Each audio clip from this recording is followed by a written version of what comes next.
Bom, boa tarde. Hoje nós vamos abordar o seminário Freud e Lacan 2 e o tema Teoria dos Sonhos 4, e nós intitulamos Die Traumdeutung. Die Traumdeutung, que é, traduzido do alemão, a interpretação dos sonhos, que dá titularidade à escritura de Freud, publicada em 1900. Nós já tivemos 3 seminários, né, onde a gente vem abordando o fenômeno onírico, a cena onírica do ponto de vista fenomênico, né? E do ponto de vista fenomênico. Então, eu acho que hoje vamos relembrar alguns conceitos e vamos ver como é que nós podemos utilizar a questão dos sonhos no set analítico, no processo analítico. Isso é muito importante. Eu gostaria de... Essa questão da interpretação, ela tem muitas nuances, não é uma coisa tão simples de ser abordada, porque é a busca do sentido, né? Do sentido da cena onírica. É a busca do sentido, do sens.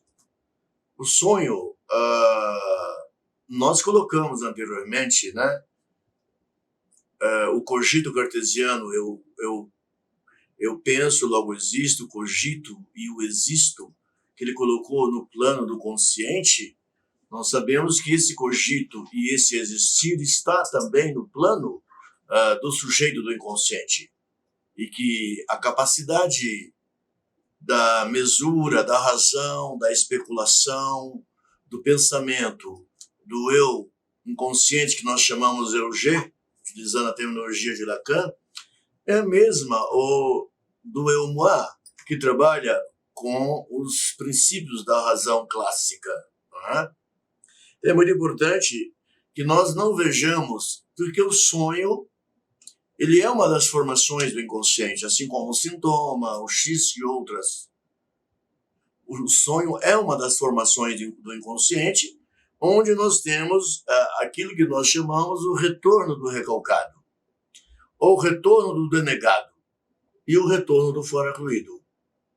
E eu poderia, de alguma forma, dizer que dentro da cena onírica, nós podemos ter traços da estrutura neurótica, traços de uma estrutura perversa e traços de uma estrutura psicótica.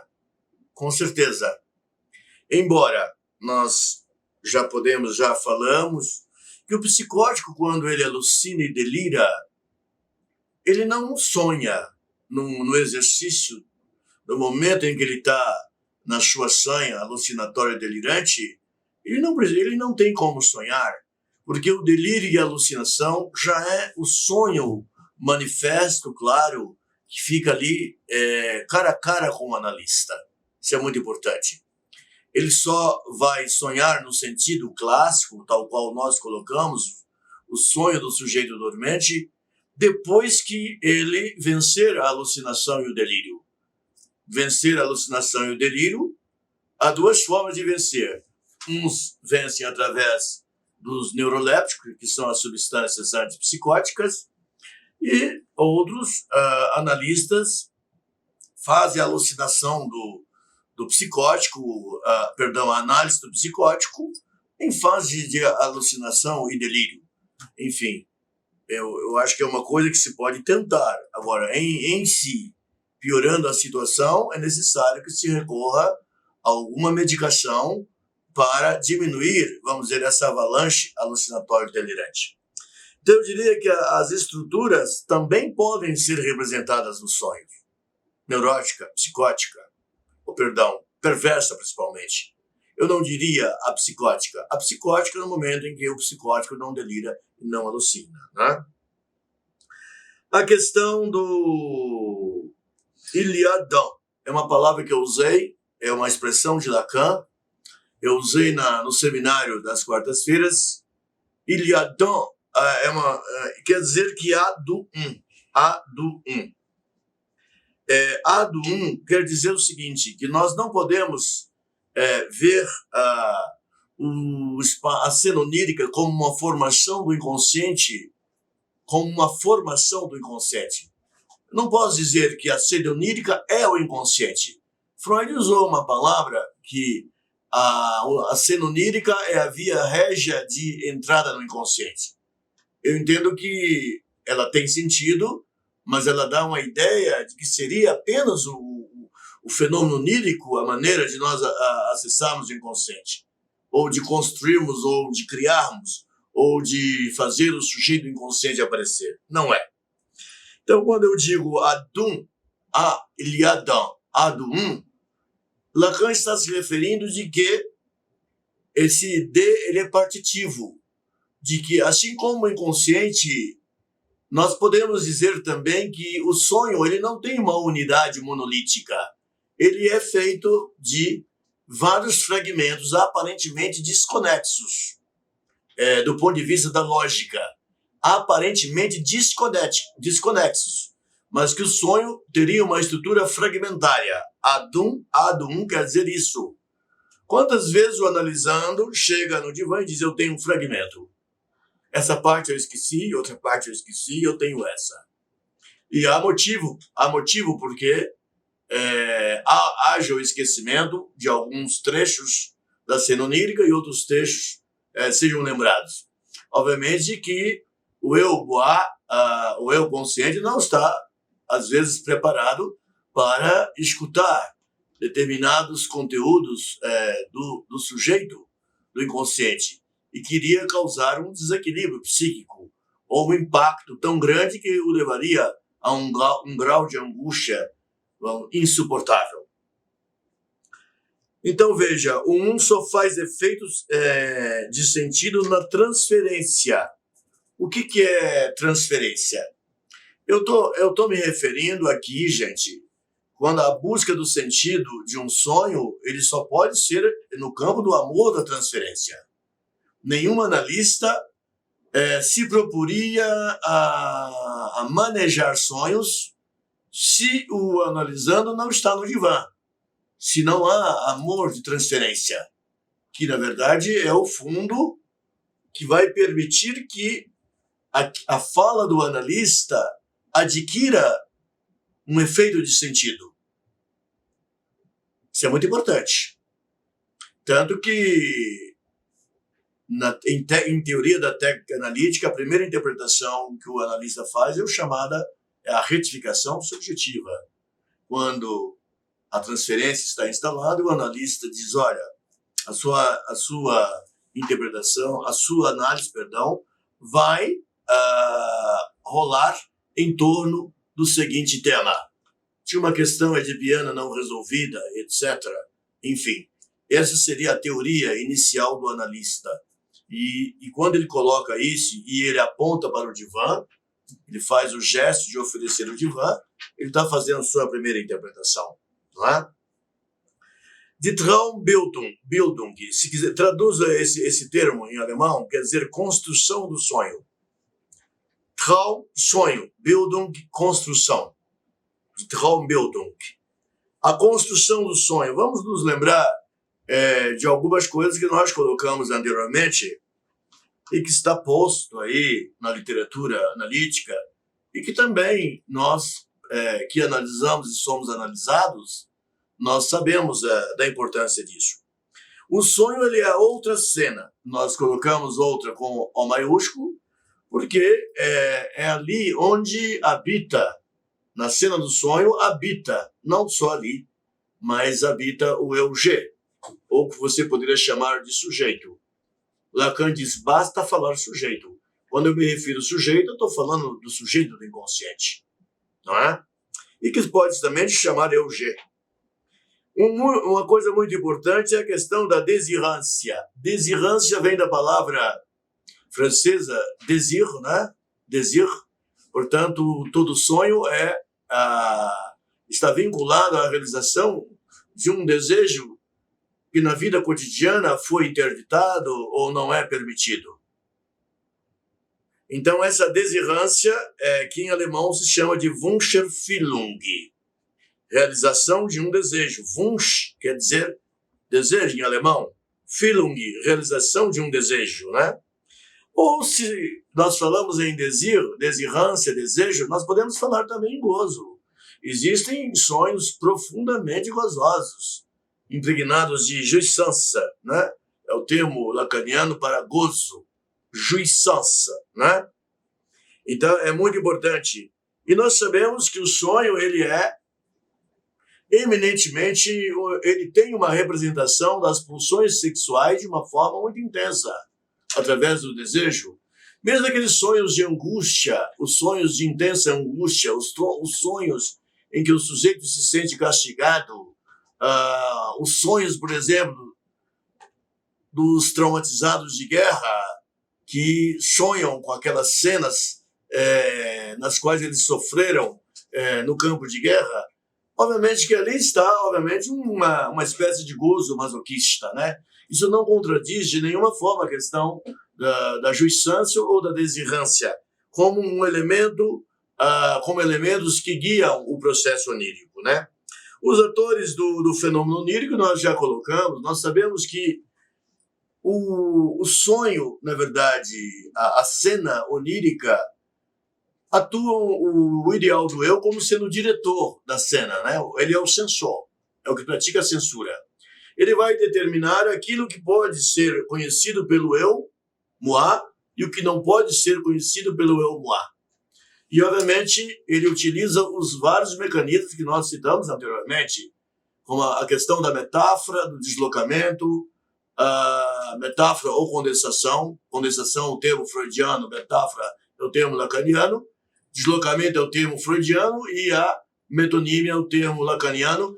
A metáfora é o significante e a metonímia é o movimento, o desfile dos significantes. Então nós podemos dizer que a cena onírica é um desfile de significantes. Naquele instante os significantes desfilam e você tem, obviamente, uma composição teatral em que o sujeito é o grande ator, né? Entre outros atores que ele coloca, ele é o grande ator de toda essa montagem. Isso é que nós estamos recordando, né? Agora, existe também momentos em que há uma invasão maciça de significantes, de forma descontrolada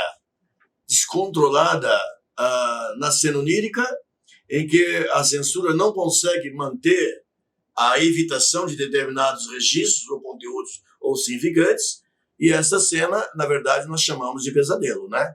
É quando há um descontrole, vamos dizer, da comunicação do inconsciente onírico, do sonho, com o eu moi. Se há comunicação excessiva de temas proibidos que vão impactar demais o eu, então essa comunicação foi descontrolada. O sensor, que é o ideal do eu, ou o super-eu, não conseguiu evitar que o eu fosse invadido de uma maneira não apropriada por informações que ainda não estava pronto para conhecer, não é? Então a gente coloca que a modulação do ritmo da cena onírica obviamente, que o modulador dele é o ideal do eu, ou que nós chamamos também de super-eu, né? Eu queria lembrar, eu disse isso, o cogito cartesiano, né? Eu acho que eu vou contradizer muita gente.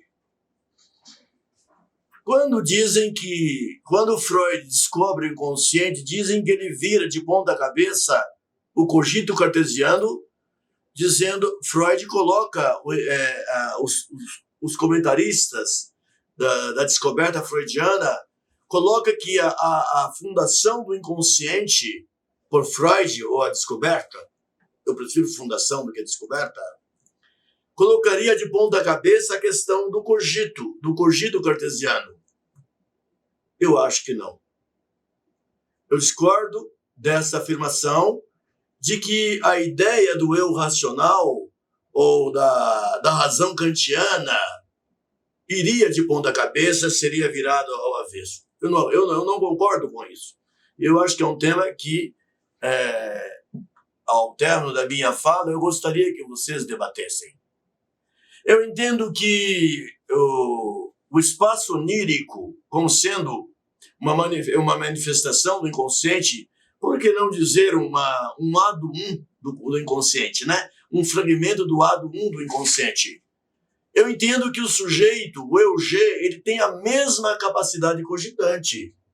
Eu cogito, eu-G, cogito, logo existo.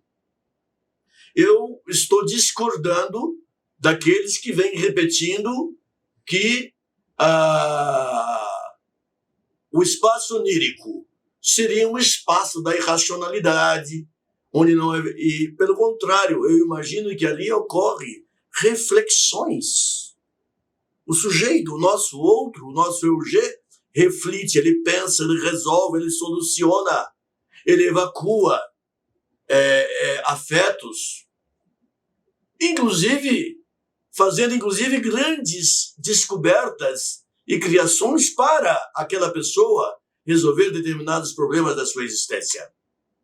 Uma prova disso, posso antecipar, é que todo mundo que pratica análises como analisando ou como analista sabe que o que eu chamo de recessão analítica, RE, depois a palavra sessão, o que é colocado numa sessão de análise vem de forma onirizada na sessão seguinte.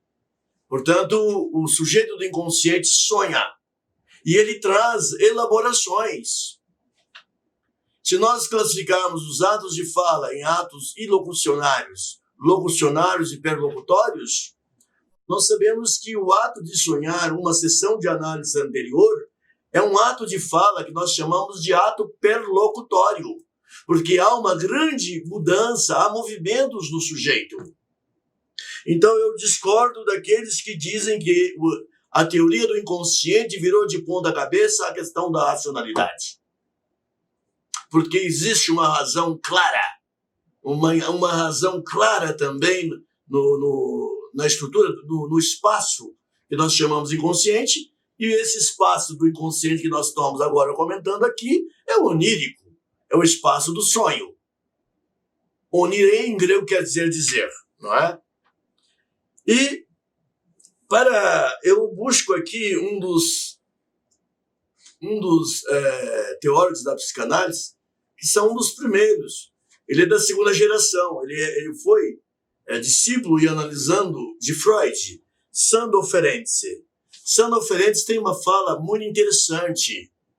Sandor Ferenczi, embora ele não fosse muito bem comportado, eu não vou falar dele, ele não fosse muito bem comportado, ele era analisado, ele morava na Hungria, né? Ele era analisado por Freud em Viena, ele ia a Freud, e em um dado momento Freud o retira do seu divã. E a vida inteira ele escreveu que Freud foi cruel com ele, porque a análise dele a transferência não tinha sido resolvida. E Freud o tira do seu divã, dizendo que a análise está terminada. Mas foi para punir algumas coisas que ele fazia. Como, por exemplo, abraçar pacientes durante a sessão de análise, deitar no divã e botar o paciente no sofá. Freud achava aquilo um absurdo. E quando ele começou a essas práticas consideradas inaceitáveis pela psicanálise, Freud o tirou do divã dele, e aí ele se corrigiu. E ele escreveu a vida inteira o sofrimento dele, por não ter resolvido a transferência dele com Freud. Ele morreu se queixando disso. Mas um homem que tem uma obra escrita muito interessante, a obra dele, eu acho que ela está livre dessas perversões de teoria da técnica que ele andou praticando. Mas ele dizia uma coisa que me impressionou. Em 1909, ele dizia o seguinte: a interpretação científica dos sonhos. Ele falava sobre a possibilidade de uma interpretação científica. Eu entendo que aqui ele está falando do sentido do Shere. O Shere, que dá origem à palavra ciência, que é um saber, né? Que é, na verdade, um saber que o analista funda. Afirmando ainda que se pode deduzir, isso é de Sandor Ferenczi, a existência de pensamentos oníricos perfeitamente lógicos. Então, na verdade, ele coloca que o discurso onírico ele não foge da lógica. Vamos lembrar que a palavra lógica, primordialmente em grego, não é matemática. Logos, em grego, quer dizer discurso. O uso da palavra lógica. Lógica, hoje, isso aí é um uso, vamos dizer, contemporâneo, moderno ou contemporâneo, da palavra lógica. Mas em grego, logos é discurso. É discurso, é fala. É fala. É fala consistente, não é? Então ele vê que aqui nós podemos ver de duas maneiras. O logos grego, no sentido grego, etimológico, assim como a lógica no sentido, vamos dizer, do ordenamento dos dados da episteme e do conhecimento. Não é? Então isso nos ajuda, de alguma forma, a acabar com a mística onírica. Isso é alguma coisa que o analista tem que afastar de si, a ideia da mística do sonho, onírica, de que o sonho é difícil, que o sonho é uma coisa complicada.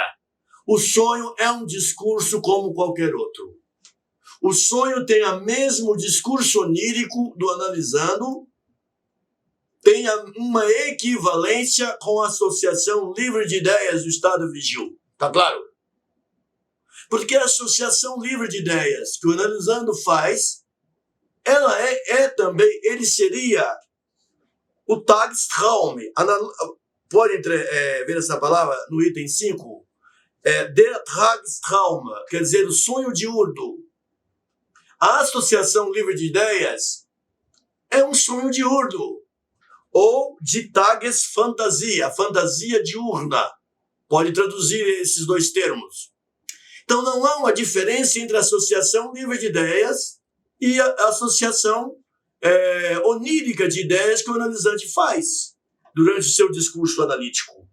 Então é muito importante que essa separação entre discurso onírico e esse outro discurso não exista mais. E que nós façamos a nossa escuta flutuante do relato do sonho de uma maneira comum, como qualquer outro discurso. Está claro? Isso é muito importante.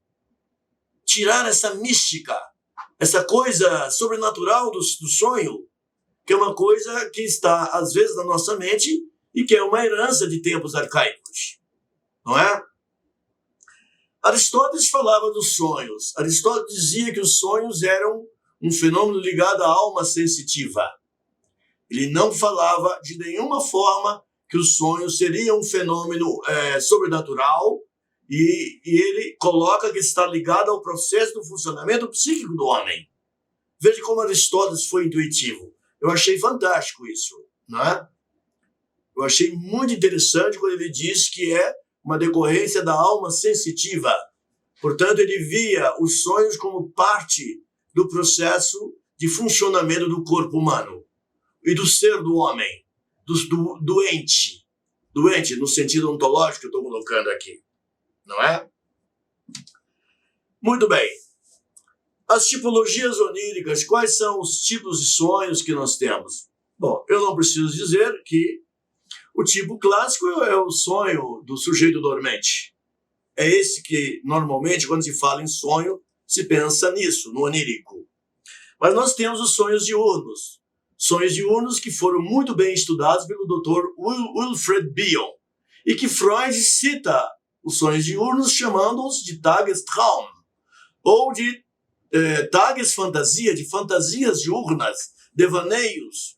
Quantas vezes nós nos pegamos sonhando acordados?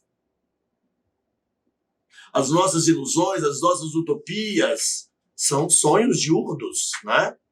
E, radicalizando um pouco mais, será que a vida não é um grande onirém? Será que a nossa existência não é?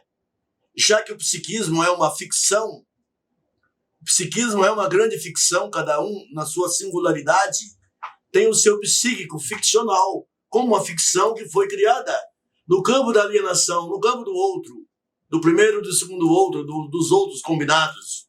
Eu diria o outro materno, o outro paterno, e os dois combinados. Será que a nossa existência não seria uma grande cena onírica, 24 horas por dia? Eu lhes pergunto. cada um sonha a sua existência de uma maneira, oniriza de uma maneira. Será que nós não estamos sonhando aqui, nesse exato momento?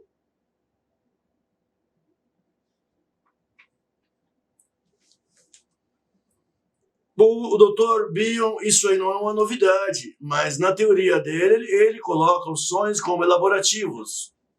Eu chamei até de sonho como ato perlocutório, que resolve questões, que cogita, que pensa e que traz uma solução para um problema, inclusive, do dia, para um problema no setting de análise colocado pela interpretação, pelo código do analista, ou para um problema diurno, né?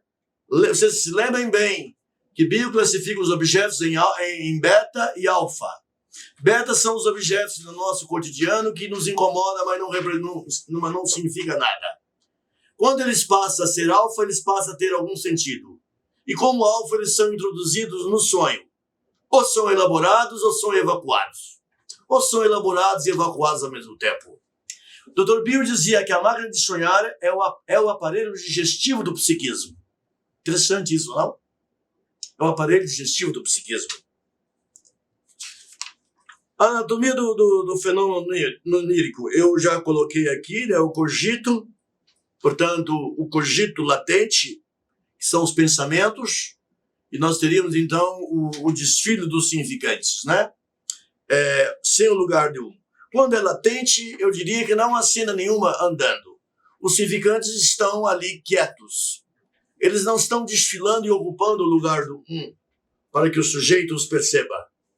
Quando eles começam a ocupar o lugar do um, é porque há um desfile de significantes. E o autômato ou a cadeia de significantes está andando, né? E nós, quando estamos na escuta do discurso onírico, o que nós devemos fazer? Escutar o relatório do sonho ou escutar significantes? Captar significantes, para que nós possamos realmente construir um sentido. Captar significantes, é isso que nós temos que fazer. Captar significantes, é muito importante. Agora, é muito importante colocar que o infantil do sujeito, do adulto, está sempre presente na cena onírica. Mas eu coloquei aqui a questão dos elementos alfabetizados. Alfa, beta é aquilo que eu tenho uma chateação, é um elemento beta. Aí aquilo à noite vira alfa e entra na cadeia de significantes. Você sabe que temos a questão dos restos diurnos, é muito importante, né? Essa conjunção dos significantes com os restos diurnos. Os restos diurnos entram, nós chamamos de fator desencadeante do sonho, eles entram na cadeia. Eles entram na cadeia de significantes e, obviamente, eles passam a funcionar. Como é que esses restos diurnos entram? Eles ficam no pré-consciente e durante a cena onírica eles entram. Principalmente se eles estão investidos de algum afeto muito importante. De algum afeto, affect em alemão. Afeto no sentido de energia, no sentido econômico. De um afeto muito importante ligado às nossas representações funcionais. Não é? Questão da pulsão de Eros, da pulsão de Thanatos, enfim, se nós ficarmos nessa dualidade pulsional. Então, os restos diurnos participam, com certeza, e é uma forma, obviamente, de nos livrarmos da fadiga existencial. Eu coloquei isso, que o onirém, o fenômeno onírico, nos livra dessa fadiga de estar no mundo que às vezes nos cansa. E ao sonhar, o Freud usa o termo, né? O sonho é o guardião do sono, né? Usa esse termo. Ao sonhar ali, nós estamos realizando alucinatoriamente, pode ser também, desejos que são interditados e proibidos da nossa vida diurna, não é? Nós sabemos que o fenômeno onírico, ele existe, o super-eu, ou ideal do eu, que controla todo aquele desfile de cenas, ele tem um objetivo de não agredir o eu no ar, e às vezes de enganá-lo. E ele utiliza os processos que nós chamamos de deformações, de deformidades que fazem com que muita gente imagine que os sonhos não é um discurso lógico, mas ele é um discurso lógico que foi deformado. Ele adquire o sonho, ele tem em si a cena onírica vivida pelo sujeito. Ele é da natureza da letra, da escritura ou da natureza da fala? Ele é da natureza da escritura. O que é escrito é difícil de ser lido. O que se fala é mais fácil de ser compreendido. Então, portanto, é da natureza da escritura. Vamos invocar Lacan. Quando ele escreve Finnegan's Wake, a sua última obra, vê que ele utiliza palavras, letras, etc. Lacan, referindo-se a James Joyce, a obra Finnegan's Wake, ele coloca que há uma escritura, há toda uma questão da letra, de palavras que são ilegíveis. Lacan até chega a dizer, olha, não tente compreender Finnegan's Wake, que não é possível. Leiam, mas não queiram compreender. Então, na verdade, a cena em si, ela é da natureza da escritura. Mas as ideias que estão atrás, que nós chamamos de conteúdo latente ou significantes, são da natureza da fala, do discurso. Tanto que o analisante chega à sessão de análise e diz, eu tive um sonho, ou eu tenho um sonho, não é? Eu tenho um sonho e gostaria de relatá-lo aqui na sessão. A questão do narcisismo é muito importante. Nós sabemos que o onírico o sujeito está isolado do mundo, do princípio da realidade, né? Com seu aparelho locomotor imobilizado. Então ele reproduz, vamos dizer, uma posição narcísica. Eu diria infantil principalmente, né? E nós sabemos quantas vezes os pacientes sonham com seu complexo de Édipo, com toda a sua fenomenologia de Piana, vezes e vezes, inúmeras vezes, os conteúdos infantis. E nós sabemos que os conteúdos infantis, do ênfase, daquele que não fala, de um bebê, que ainda não está habitando o mundo da linguagem, só pode aparecer através do onirém, através dos fenômenos oníricos, né?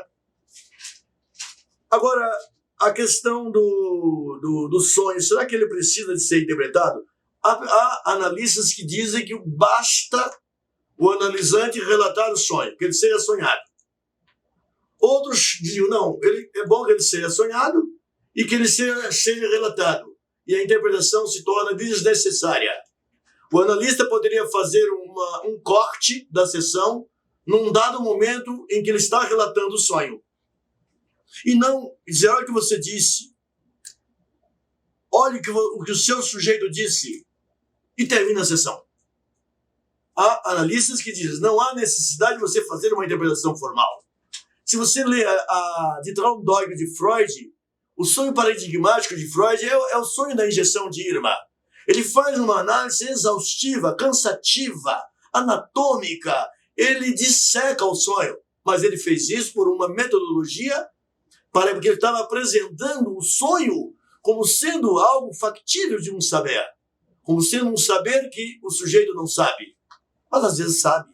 Se a análise está bem adiantada, o analisando chega, ele relata o seu sonho, ele pontua. Ele acha o ponto de basta e pontua depois. Mas aquele método do sonho da injeção de Irma, que está na escritura original de Freud, nós não usamos mais isso. Não se usa mais esse método. Decifração, nós vamos decifrar? Não. Nós vamos decifrar? Não vamos fazer isso. Nós não podemos, antes que nós analisemos um sonho, que a gente pontue alguma coisa sobre um sonho, a gente pede ao analisante que você faça associações livres sobre o que você acabou de relatar. Porque sem essas associações livres, seria uma interpretação intrusiva e autoritária. E além disso, o analista ele conhece o código de linguagem do seu analisante. Portanto, ele tem... E não é o consciente do analista quem vai interpretar, quem vai pontuar. Não é o consciente. É o inconsciente do analista, em conexão com o inconsciente do analisando que está ali, trazendo um fenômeno que é uma formação do inconsciente. O analista nem sempre sabe por que ele disse aquilo. Ele não sabe, nem sempre, porque parte do inconsciente dele também. Embora ele deva filtrar a sua interpretação através do que nós chamamos de cálculo da interpretação. Interpretações intempestivas, fora de hora, agressivas, para as quais o sujeito não está preparado, chama-se psicanálise selvagem, né? Freud estaria enquadrado naquilo que Freud denominou de psicanálise selvagem. Então, o cálculo da interpretação, ele é muito importante, mesmo se tratando de sonhos.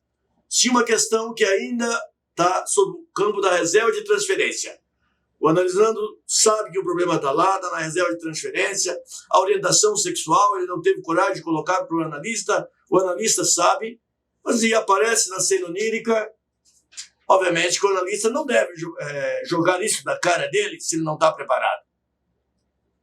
Ele deve perceber se usar o cálculo, a matemática da interpretação, ou a do corte ou da pontuação, para fazer a coisa de forma uma psicanálise que seja adequada, civilizada, e que não seja a psicanálise selvagem. Freud escreveu um texto específico sobre isso, a psicanálise selvagem. Ele tem um texto específico sobre isso. Então, basta que o sonho seja sonhado, é a posição de alguns. Outros dizem, não, deve ser relatado. Outros dizem, não, deve ser pontuado, interpretado. E a interpretação é uma coisa complicada. Se são 10 analistas, isso é uma hipótese. Se nós tivermos 1000 analistas que pudessem analisar o mesmo analisando, eu tenho certeza que cada um faria uma interpretação diferente. Porque a hermenêutica, a interpretação, ela é hermenêutica. Porque ela é uma leitura, a leitura do texto onírico, que eu diria que eu compararia a uma escritura, vamos dizer, o que é relatado ali, a cena onírica em si é que eu chamo de texto. Já o discurso já não é mais um texto, mas ele vai se reportar àquele texto. Isso é uma questão de hermenêutica. Intentio auctores, intentio opera, intentio lectores. A intenção do autor, do sonhador. A intenção da obra, do sonho propriamente dito. E a intenção do leitor, que é o analista. Eu entendo que o analista faz um esforço para chegar, vamos dizer, à intenção do sonhador, à intenção do sonho, mas, em grande parte, a pontuação que ele faz, a interpretação, é uma obra da sua intentio lectores, da maneira com que aquele sonho vai cair na mente do analista, como ele vai repercutir na mente do analista, no campo da transferência e no campo, com certeza, tendo em vista o fio de Ariadne ou a sucessão diacrônica de sessões analíticas. Isso tudo vai importar para o analista que pontua e que interpreta, não é? Eu sou partidário de que deve haver uma pontuação, como qualquer associação livre, mas não exaustiva, obviamente não cansativa, uma interpretação curta. Tá claro? Isso é muito importante. E como é que vai ser o manejo do sonho? Como é que nós vamos fazer esse manejo? No set analítico, como é que nós podemos fazer esse manejo? Uma interpretação formal nem sempre é necessária que seja uma interpretação formal, não. Nós podemos, como qualquer escuta flutuante, nós podemos, mesmo durante um relato, olha o que você disse, termina a sessão aqui. Aí você está fundando sujeitos, fazendo uma pontuação no momento certo, dentro daquela questão do tempo lógico do sujeito. Você pode até cortar a sessão no relato do sonho. Pode cortar. Agora, se o relato do sonho não lhe deu um ponto de basta, que é o ponto em que você retroage e faz uma afirmação, um discurso, que é a interpretação, você vai pedir para ele fazer associações. Se você ficou em capacidade negativa, depois de terminar o relato do sonho, você vai pedir que ele faça associações livres, continue, faça associações livres. A partir daí, com certeza você terá um ponto de basta para poder interpretar, para poder pontuar ou para fazer um corte. Claro, eu já falei aqui de anatomia, decifração, eu acho que esse assunto já é um assunto superado, né? Eu insisto que a escuta flutuante do analista não deve distinguir o discurso onírico e as associações sobre a cena onírica em si mesma, livres de qualquer outro discurso.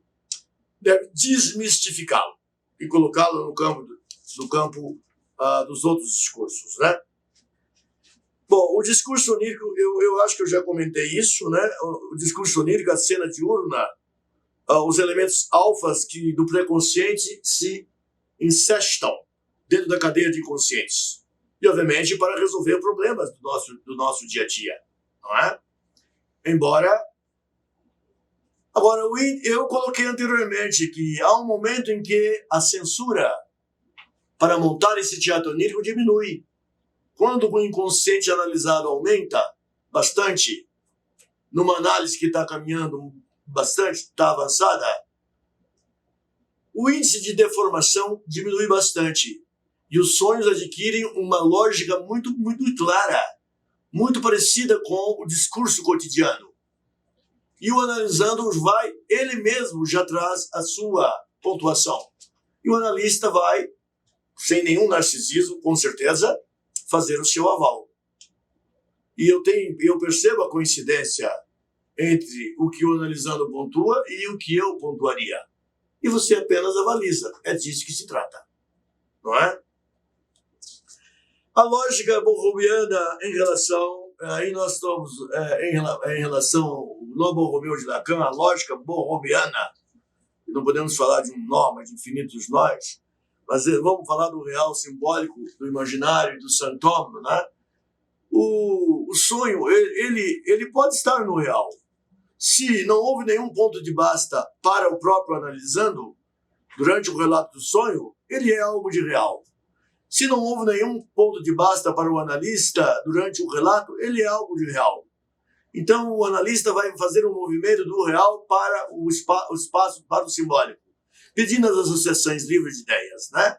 Então, o sonho, quando ele é colocado no discurso sinteticamente, onde o significante passa a ter efeito de sentido, obviamente que é alguma coisa do imaginário que transita para o simbólico, né? E, obviamente, nós estamos mexendo também com o santômio. Santômio é o próprio inconsciente. Se nós nos referirmos a essa lógica, essa tetralogia borromeica de Lacan, que é o real, simbólico, imaginário do santômio. A intervenção do analista no discurso, eu já disse, obviamente implica bastante o seu inconsciente, né? E as maneiras são poieses de sujeitos no corte, interpretação formal pode ser e pode não ser, né? Nem sempre é necessário. O aval da interpretação, eu acho que é muito importante, né? E às vezes você termina a sessão num simples dito, de mention. Um dito, olha o que você disse. Acabou, não é? E é essa a temática, o tema que eu gostaria de colocar aqui hoje, para não cansar muito, e eu gostaria de ouvir os comentários de vocês sobre algum tópico que eu não tenha abordado, já que eu não sigo à risca um roteiro, né? E eu gostaria que, espontaneamente, vamos mudar de método, não vamos indicar a pessoa a falar, eu gostaria que as pessoas falassem espontaneamente, e quem quiser falar dentro da fala de alguém, peça uma parte. De acordo? Então, boa tarde. E eu gostaria que continuasse a gravar os debates, tá certo? Mas não precisa de filmar, ok? Boa tarde.